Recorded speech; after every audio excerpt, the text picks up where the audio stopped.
I don't know, a feeling to me is something kind of like in our mind that goes through our heart.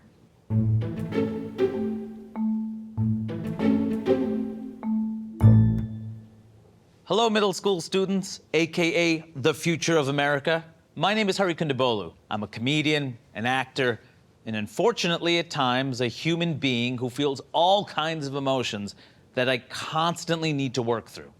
Emotions are one of the most wonderful, confusing, and challenging aspects of being a person. What are they exactly? Why do we have them? And what are we supposed to do when we feel them? And when it comes to intense feelings, it turns out I am not alone. Elementary school is like all fun games, Christmas parties, Halloween parties, stuff like that. But middle school is more like pressure, have to get good grades in order to get to a good college.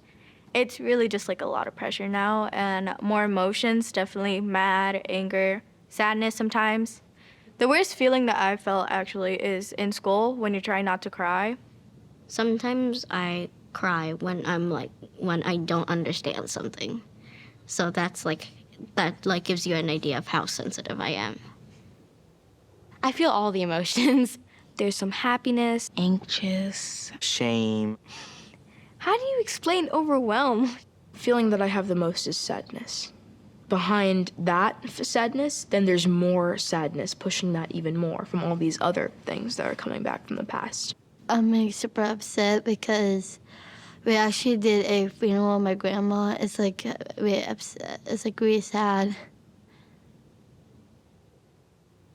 When we feel emotions, we can often be feeling a mix of more than one. I felt anger and happiness. That one was weird. Like, you're angry at your sister and you see her fail, and you're like...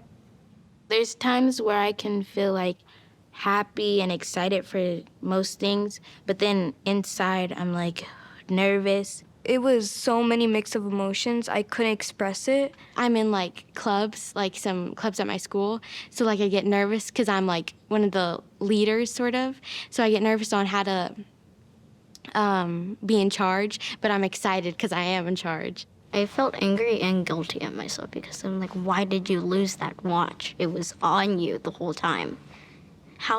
It was securely strapped on you. How did you lose that? So, why do we have these feelings? As much as they can be annoying or overwhelming, they communicate useful information to ourselves and everybody around us. Often, our bodies know how we're feeling way before we understand it.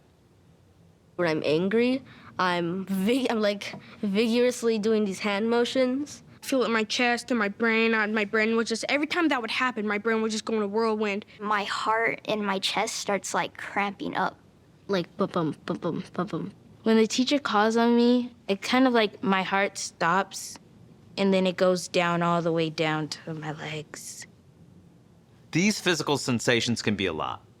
But when this happens, a good first step is to take a deep breath and just observe what's happening in your body. Then label the emotions or multiple emotions that are happening. Maybe notice to yourself what level of intensity it is on a scale of 1 to 10.